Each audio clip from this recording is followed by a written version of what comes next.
Je vais faire une prière et ensuite on va commencer notre étude, ok?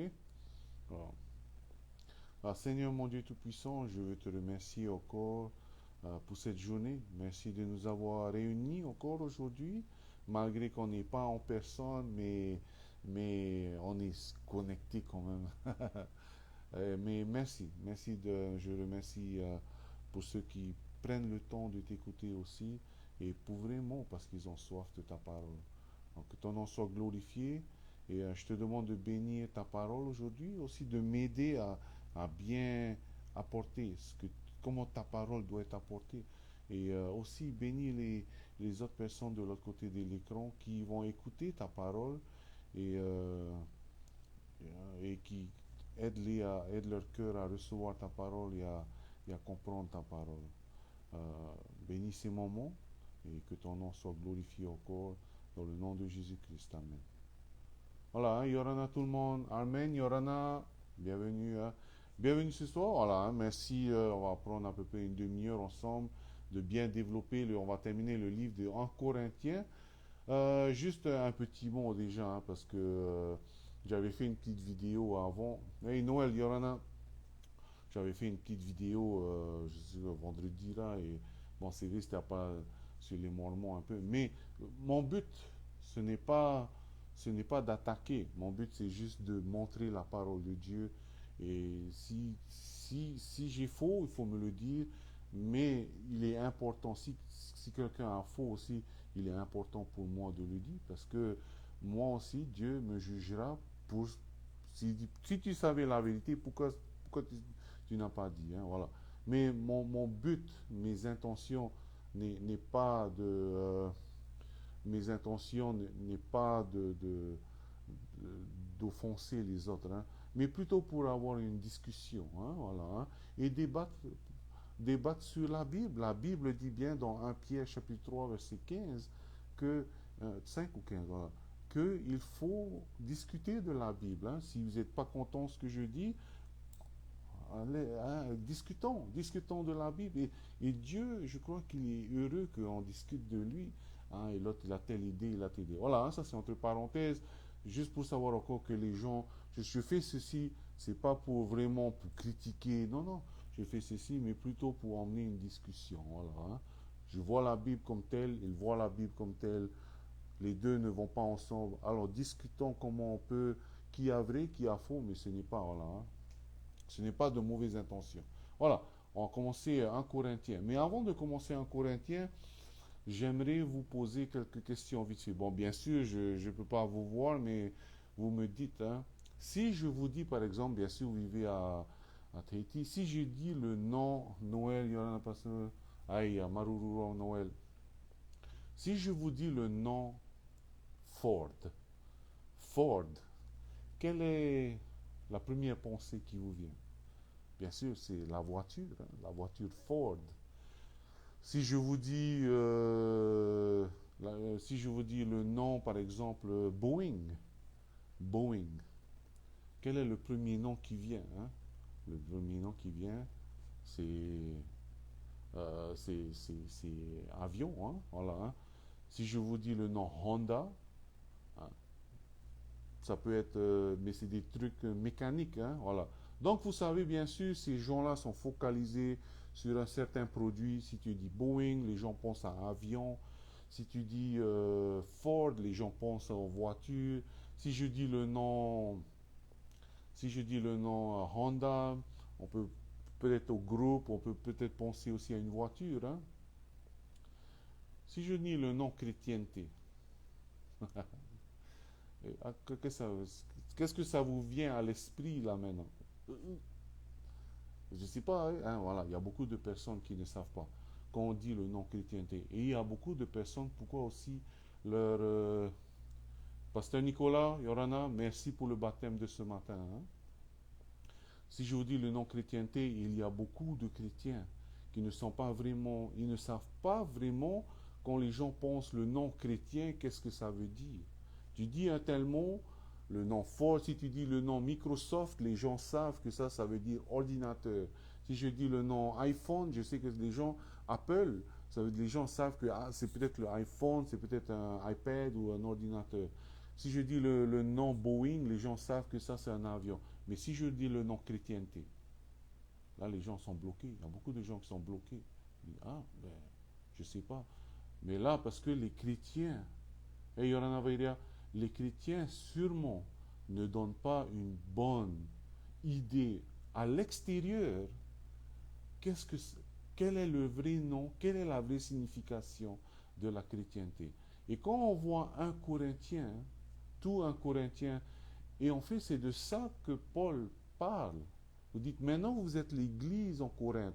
Parce qu'à Corinthe, comme je vous ai dit, c'était un endroit, en fait Corinthe, c'est juste une petite, comme une petite presqu'île, hein, une petite presqu'île attachée un peu vers la Grèce.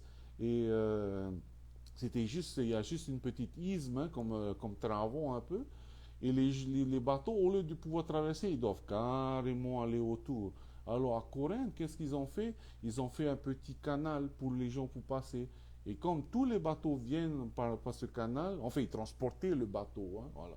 Ils transportaient le bateau juste quelques kilomètres. Au lieu de faire 300 kilomètres autour, ils font juste 2 ou 3 kilomètres comme ça. Hein.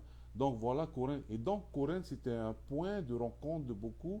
Et aussi Corinthe, c'était un endroit où il y avait beaucoup de prostituées. Il y avait le temple d'une déesse de l'amour, Aphrodite, hein, pas affreuse dite, hein, Aphrodite. Voilà. Et il paraît, selon l'histoire, il y avait tous les soirs 1000 prostituées.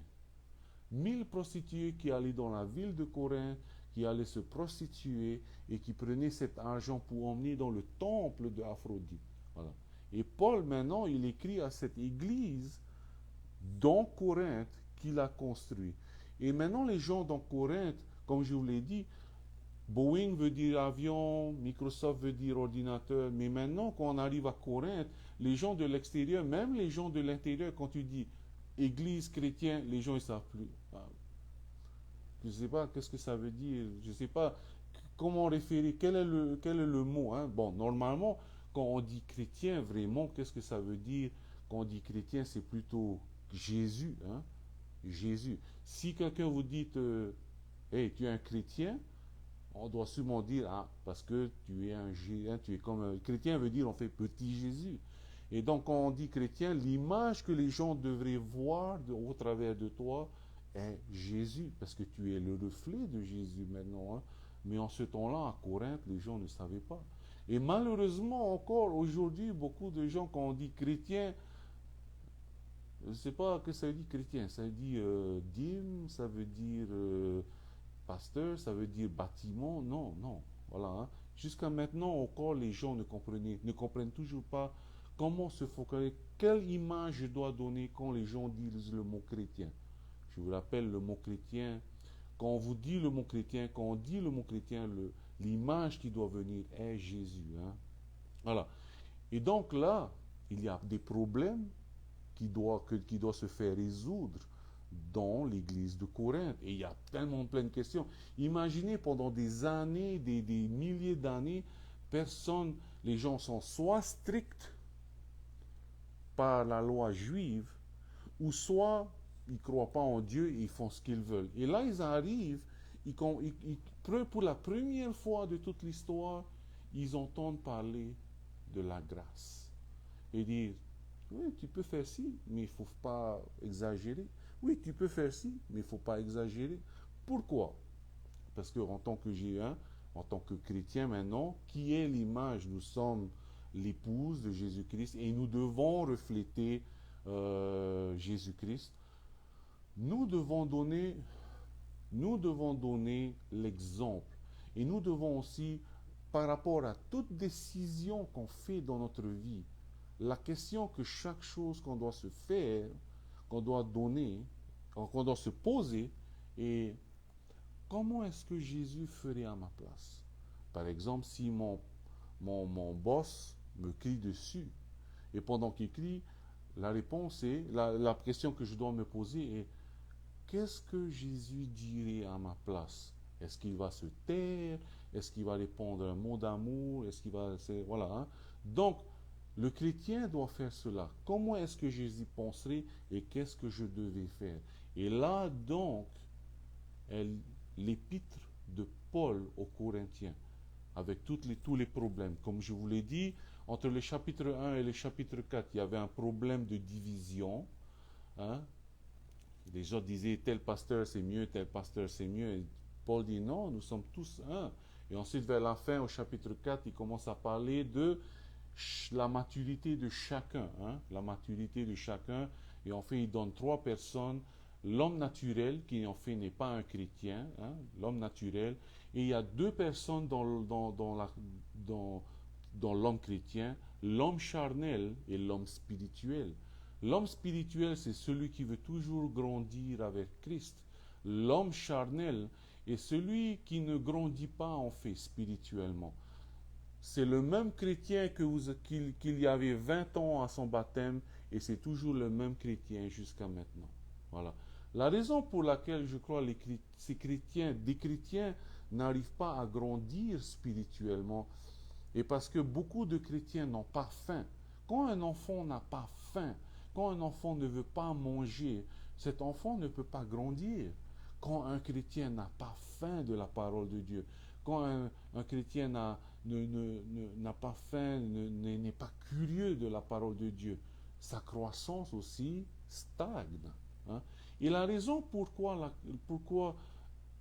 certains chrétiens n'ont pas faim, la raison pourquoi certains chrétiens ne sont pas curieux de la parole de Dieu, et une des raisons, la plus grande raison est que beaucoup de chrétiens disent que j'ai tout ce que je n'ai plus rien à apprendre de la parole de Dieu, j'ai tout ce qu'il faut. Voilà. Je vais à l'église, j'ai écouté ce que le pasteur m'a dit, et ça y est. Je ne veux plus rien d'autre durant la semaine, c'est tout ce qu'il me faut. Voilà. Et donc ça, c'est la seule nourriture spirituelle que ces personnes ont durant leur semaine. Au lieu d'être des chrétiens qui ont toujours faim, qui veulent toujours connaître la parole de Dieu matin, midi, soir, comme chaque enfant doit manger matin, midi, soir. Et plus tu grandis, plus tu as un grand estomac, et plus tu manges plus, et plus tu vois la profondeur de la parole de Dieu. Mais beaucoup de chrétiens stagnent dans leur croissance spirituelle parce qu'ils ne veulent plus manger, ils se contentent de dire ça y est, je suis rassasié avec ce que j'ai entendu et je ne veux plus rien. Voilà. Donc ça c'était entre le chapitre 1 et le chapitre 4. Hein. Entre le chapitre 5 et le chapitre 7, voilà on fait les cinq parties de Corinthiens. Hein. Du chapitre 1 au chapitre 4, c'était des problèmes de division dans l'Église. Au chapitre 5, au chapitre 7, c'était des problèmes d'immortalité. Chapitre 8 à 10, c'était des problèmes de nourriture donnée au sacrifice. Chapitre 11 au 14, c'était un problème de rassemblement. Et chapitre 15 et 16, c'était à propos de la résurrection. Hein. Donc, au chapitre 5 et au chapitre 7, là, il y a un autre problème que Paul adresse. C'était enfin un problème d'immoralité. Hein. Problème d'immoralité parce que dans l'Église, maintenant, il paraît qu'il y avait beaucoup de... Maui! Maui Texir. Entre le chapitre 5 et le chapitre 7, il y avait des problèmes d'immoralité dans l'Église de Corinthe. Hein.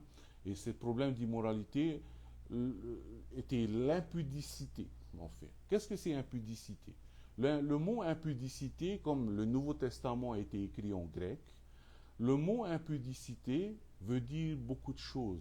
C'est souvent traduit comme immoralité sexuelle, mais le mot grec, comme le Nouveau Testament a été écrit en grec, le mot grec est pornéa. Hein, pornéa.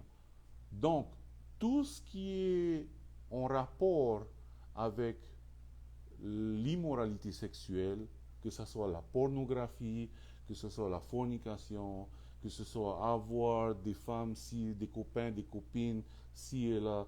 Et voilà. Donc tout ça, ça parle de l'impudicité. Et donc entre le chapitre 5 et le chapitre 7, Paul adresse ce problème. Il dit, hey, il faut faire attention parce que ces choses-là, ce ne sont pas à la gloire de Dieu.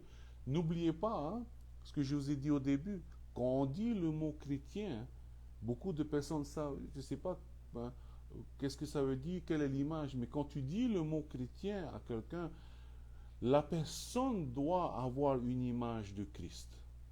Et donc le chrétien, en fait, doit toujours se poser la question, qu'est-ce que Christ ferait à ma place et est-ce que c'est à la gloire de Dieu?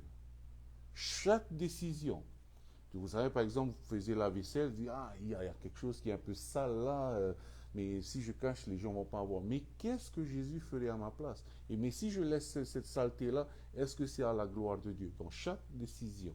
Voilà. Et c'est ça, on fait marcher avec Dieu. Tous les jours, tu es là et tu te demandes, qu'est-ce que Dieu ferait à ma place?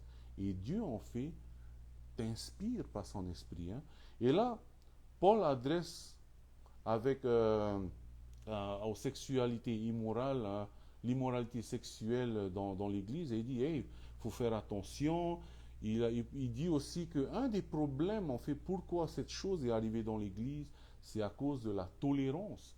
Et malheureusement, en ce temps-là, et je vois que beaucoup d'églises maintenant aussi tolèrent des choses mauvaises entrer dans l'Église. Hein. Non seulement tolérer, devenir dans l'Église, parce que ces choses mauvaises qui viennent dans l'Église, c'est comme un peu au travail. De temps en temps, ça prend et ça se propage. Hein. Par exemple, imaginez qu'il y a quelqu'un qui répand toujours des rumeurs dans l'Église et qui vient, ou même au travail. Et ben, à un moment donné, ces choses se propagent dans le travail. Et là aussi, là, Paul en fait veut dire que, hey, vous tolérez trop de choses dans l'Église. Hein. Et malheureusement, comme j'ai dit, beaucoup d'églises encore maintenant tolèrent ces choses venir. Et non seulement ils tolèrent, de temps en temps, ils mettent ces personnes devant, sur l'estrade. Voilà. Par exemple, dans 1 Corinthiens, il parle aussi des efféminés. Hein? Il parle des efféminés. J'ai rien contre les efféminés. Les efféminés sont bienvenus à l'église, parce que l'église, n'oubliez pas, c'est comme un hôpital, mais un hôpital spirituel. Mais les efféminés aussi, la Bible dit que hey, faites attention aux efféminés, s'ils viennent juste pour contaminer le reste, mais ils ne viennent pas pour changer eux-mêmes, il faut essayer de les mettre de côté. Hein? Parce qu'il y a d'autres qui viennent pour quelque chose que... Hein, ils viennent pas pour le bien, ils viennent pour le mal. Voilà, hein.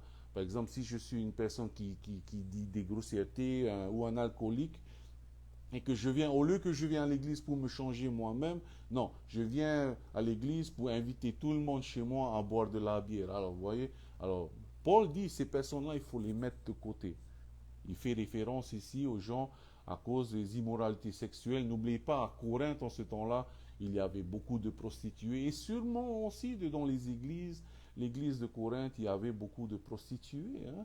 Mais ces prostituées étaient toujours attachées à leur déesse Aphrodite. Hein. Voilà. Donc c'est ça, il y a la tolérance. Un problème aussi qui dit entre le chapitre 5 et le chapitre 7, c'est que l'Église, en fait, c'est comme un système, une organisation. Hein. Et dedans cette organisation, les personnes doivent régler leurs problèmes. Et là, au chapitre 6, dans 1 Corinthiens chapitre 6, il dit, hey, quand vous avez un problème entre vous, c'est pas la peine d'emmener au tribunal devant tout le monde, d'emmener votre linge sale devant le tribunal, tous les gens qui croient même pas en Dieu. Ah, voilà un peu ces chrétiens. Regarde un peu ces chrétiens-là, tout leur linge sale, là, ils viennent nous montrer. Non, Paul il dit, hey, n'allez pas montrer votre linge sale devant tout le monde, concertez-vous avec les pasteurs, les anciens, et réglez vos choses dedans l'église, au lieu d'aller dehors, parce qu'en ce temps-là, il paraît que tout le monde à Corinthe, il y avait à peu près des milliers de plaintes et des gens qui passaient au tribunal. Hein. Et Yorana Léon. Voilà. Donc voilà, ça c'est entre le chapitre 5 et le chapitre 7. Entre le chapitre 8 et le chapitre 10, là ça parle de la nourriture. Parce que n'oubliez pas, en ce temps à Corinthe, il y avait aussi des temples, il y avait des temples pour Dieu, pour des dieux, hein, pas pour Dieu, mais pour des dieux, comme je vous ai dit au début, il y avait toujours aussi le temple d'Aphrodite. Hein, voilà. Et donc, les Grecs et les Romains aussi donnaient en sacrifice des animaux en sacrifice pour ces dieux. Et les chrétiens venaient, en fait, les chrétiens venaient, et il y avait une division entre les chrétiens. Certains chrétiens, il y en a, Léon, il y avait certains chrétiens qui se disaient, là on est dans 1 Corinthiens chapitre 8 et 10, voilà. Et il y avait des chrétiens qui se disaient, hey, il ne faut pas manger cette viande parce que cette viande, c'est sacré. Hein. Et il y a d'autres qui disent, oh, non, non, non, tu peux manger cette viande, on est libre en Christ. Voilà. Hein. C'est un peu comme à Tahiti. Hein. Vous voyez des chrétiens, ils se disent, faut, je sais que je suis chrétien, mais attention, il ne faut pas aller sur le marais. Là. Et il y a d'autres chrétiens, ils prennent même plus attention. Pff, les marais, tu ne crois plus en Christ, tu n'as pas la foi. Voilà. Et là, donc, Paul fait référence à ce problème-là. Et Paul, la solution que Paul dit, c'est vrai que vous êtes libre en Christ, hein, et que vous avez cette puissance spirituelle avec Christ. C'est vrai que vous êtes vraiment libre en Christ. Mais il faut faire attention à cette liberté. Hein, c'est un peu, par exemple, un sportif. Imaginez un sportif, je fais toujours référence au sport. Là. C'est comme si un sportif, il se prépare pour Hawaii Kinui. Hein. Pendant 3 4 mois, il se prive de beaucoup de viande, plus manger de cochon, plus manger. Enfin, j'imagine, hein, voilà. Hein. Il mange que du vegan, quoi, hein, vegan. Voilà. Après, quand c'est fini Hawaii Kinui, alors là, quand on dit tu peux manger tout ce que tu veux, alors là, de vrais poids, là, hein, de vrais porcs, voilà. Hein. Hey, moi aussi j'ai fait ça. Voilà, donc, malgré qu'il y ait cette liberté, ça ne veut pas dire que ces sportifs doivent manger et se goinfrer. Voilà. Et c'est pareil ici, on fait. Paul dit aux chrétiens, c'est vrai que vous êtes libres maintenant en Christ, mais il faut quand même tolérer les gens. Il dit, hey, si quand vous mangez, hein, parce que le principal, la chose principale, c'est vrai que vous pouvez manger ces choses, cette viande sacrifiée.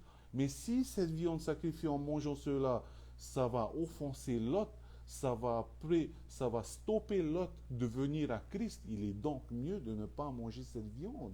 Hein? Je donne un autre exemple. Hein, par exemple, moi, par exemple, je bois une canette de bière par an. Hein, je ne bois pas du tout, pas beaucoup de choses. Hein, mais imaginez, j'invite quelqu'un chez moi. Hein, quelqu'un chez moi qui a un problème de boisson et il est tout nouveau chrétien et il a arrêté la boisson il y a un mois et c'est dur pour lui. Est-ce que moi, donc, je vais ouvrir ma canette de bière devant lui, hein, et je ne bois pas hein, juste une canette par an, hein, à mon anniversaire. Voilà. Hein. Voilà. Donc, selon Paul, excusez-moi, si je rencontre cette personne qui vient tout nouveau chrétien, qui vient d'abandonner l'alcool, est-ce qu'il est sage pour moi donc d'ouvrir cette canette de bière devant lui? Non. Paul dit, c'est comme si Paul me dit à moi aussi et il dit aux Corinthiens, c'est vrai que tu es libre de faire ces choses-là, mais il ne faut pas que ces choses que tu fais soient un piège pour les autres. Et donc là, Paul dit à ces gens, et les chrétiens de Corinthe, c'est vrai que vous pouvez manger ces choses-là, mais en faisant cela, essayez quand même, n'oubliez pas que le plus important, c'est l'évangile. Et donc, si vous faites cela, ça peut les offenser et ils ne vont plus jamais venir. Voilà. Hein. Donc, c'est entre le chapitre 8 et le chapitre 10. Entre le chapitre 11 et le chapitre 14, là, il y avait des problèmes de rassemblement dedans l'église. Ils se posaient des questions. Hein, chacun avait des dons spirituels parce que quand tu deviens chrétien, en fait, hein, je crois, bon, j'en suis sûr, en fait, qu'au moins une personne a un don spirituel. Hein. Au moins une personne a un don spirituel, d'autres à deux ou trois, voilà. Hein. Mais au moins une personne a un don spirituel. Vous pouvez lire ça dans chapitre 12, verset 8 jusqu'au verset 11. Hein. Il y a le don de la parole de sagesse, la parole de la connaissance, la parole de sagesse, la parole de connaissance, le don de la foi, le don de guérison, le don d'opérer des miracles, le don de la prophétie. Attends, il y a quelque chose qu'il faut voir là. Quand tu as le don de prophétie, hein, c'est ça, je crois qu'il y a beaucoup de gens qui confondent. Hein. Quand tu donnes un don de prophétie, ça veut dire que Dieu te donne l'inspiration de il y a quelqu'un là qui a des problèmes à la maison, mais sache que je suis toujours là. Et ça, c'est un exemple. Hein. Voilà. Il donne un don de prophétie. Ça ne veut pas dire que c'est un prophète. Ok, voilà. Hein. Il donne juste un don de prophétie. Dieu lui a donné un don. Voilà. À ce moment-là, tu devras dire, voilà, ça ne fait pas de la personne un prophète du tout. Hein. Un prophète, en fait, selon la Bible, selon l'Ancien Testament, un prophète, c'était en fait l'ambassadeur de la parole de Dieu. Dieu donnait ce qu'il voulait dire au prophète et le prophète donnait à la nation. Ok. Voilà. Mais non, la parole de Dieu est là. Hein. La parole de Dieu est là, le Saint-Esprit est là. On n'a plus besoin de prophète. Hein. C'est pour ça que certaines religions disent qu'ils ont leur prophète. On n'a plus besoin de prophète. J'ai la parole de Dieu, j'ai le Saint-Esprit, j'ai plus besoin de prophète. Voilà. Hein. Bon, juste pour dire que ceux qui disent qu'ils ont le don de prophétie, ne vous appelez, il y a certains qui s'appellent des prophètes. Non, vous n'êtes pas des prophètes. Ok. Il y a le don de prophétie, le don de discernement des esprits, il y a la diversité des langues. La diversité des langues, ça veut dire qu'il y a d'autres qui parlent en langue. Hein? Mais n'oubliez pas, selon la Bible, quand vous regardez, ce sont des langues qui existent. Voilà. Parce que j'ai été aussi dedans des églises où ils parlent en langue, et certaines langues, ça n'existe pas ces langues-là. Hein? Voilà. Non, enfin, hein? Voilà. Mais aussi, vous voyez, là, il y a différents dons dans la parole de Dieu. Il y a différents dons. Là, en Corinthiens chapitre 6, 12, 8 dit, il y a différents dons. Chacun a ce don. Et le don de langue est un des dons. Ça ne veut pas dire que tout le monde doit parler en langue, non. Hein, il y a le don de l'enfant. Ça ne veut pas dire que tout le monde a le don de la foi. Hein. Par exemple, le don de la foi, c'est quelqu'un qui peut tout. Par exemple, je crois que, par exemple, j'ai ce don de la foi. Quand quelqu'un a du mal à avancer dans sa vie chrétienne, je crois que j'arrive bien à partager la foi, comment lui donner confiance encore. Hein, voilà. Il y a aussi le don de l'interprétation des langues. Et donc, avec toutes ces choses, tous ces dons dans l'Église, les gens se demandaient à Corinthe, et quand est-ce que je fais un moi? Voilà. Et donc, Paul dit, hey, il faut qu'il y ait quand même une unité, il faut qu'il y ait un ordre dans tout ce que vous faites. Mais tout cela, tout ce que vous faites, c'est pour la gloire de Dieu. Hein? Par exemple, il y a le don de guérison.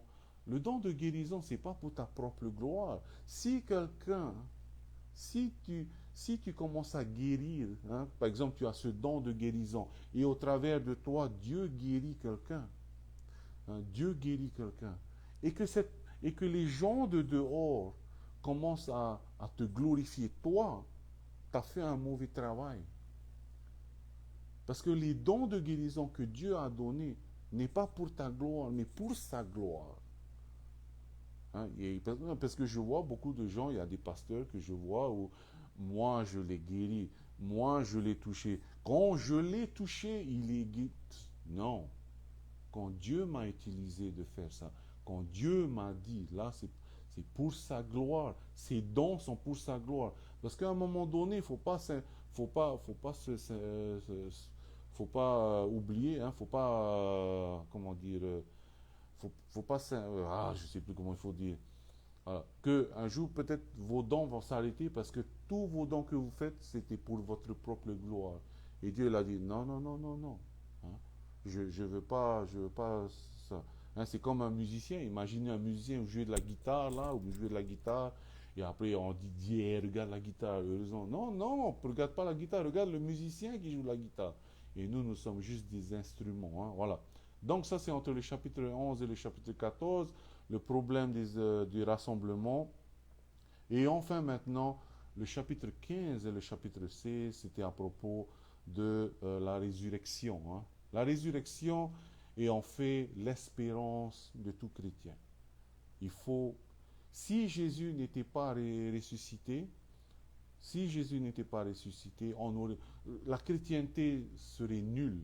Il y a aucune raison d'avoir la chrétienté. Si Jésus n'était pas ressuscité. Si Jésus n'était pas ressuscité, il n'y a aucune... S'étonner. Merci, ah. Voilà. Si la résurrection ne s'est pas passée, si Jésus n'est pas ressuscité, ce que tu apprends de la Bible est nul, ne vaut rien. Mais Jésus est ressuscité. Et donc là est notre espérance. Parce que notre foi en lui maintenant, notre foi en lui, lui qui est mort avec nos péchés et qui est ressuscité avec un nouvel homme, nous avons foi qu'un jour aussi, nous allons ressusciter. Pourquoi? Parce que notre foi est en lui et aussi il nous a promis que ça va se passer. Hein?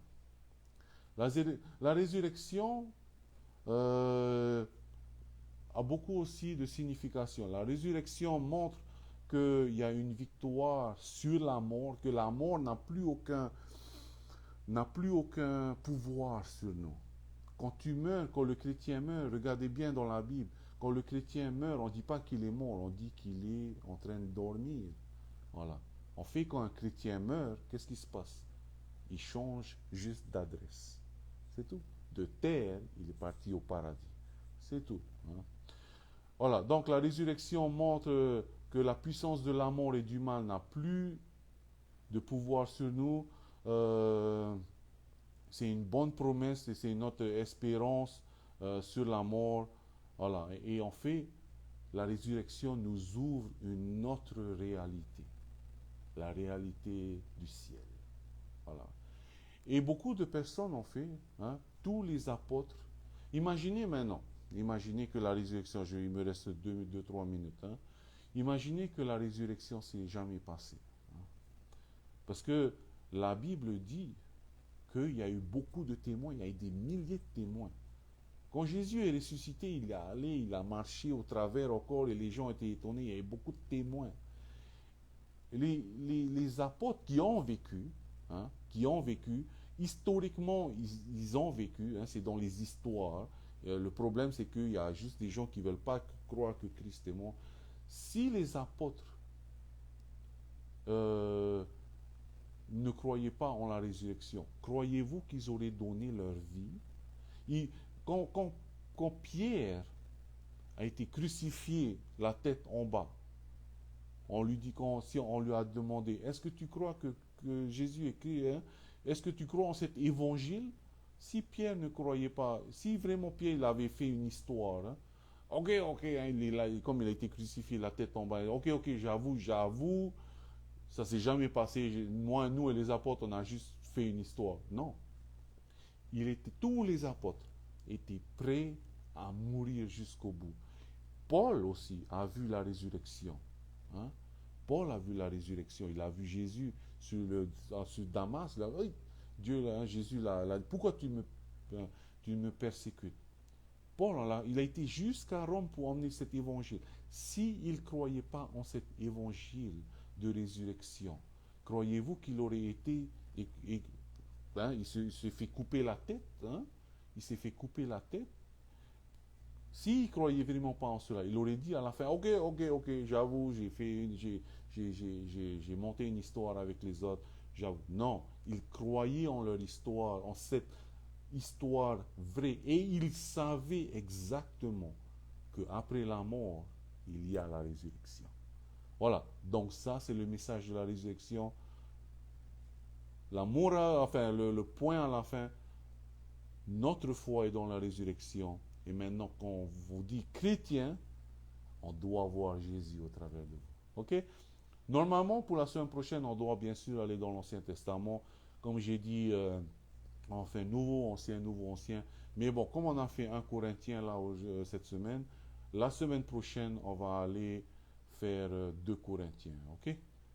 Voilà, je vais terminer par une prière et je vais vous souhaiter aussi une bonne soirée et une bonne semaine. Et n'oubliez pas pour Nicolas demain, hein? Nicolas, tu fais demain, demain matin, n'oublie pas, ok? Allez, je vais terminer par une prière.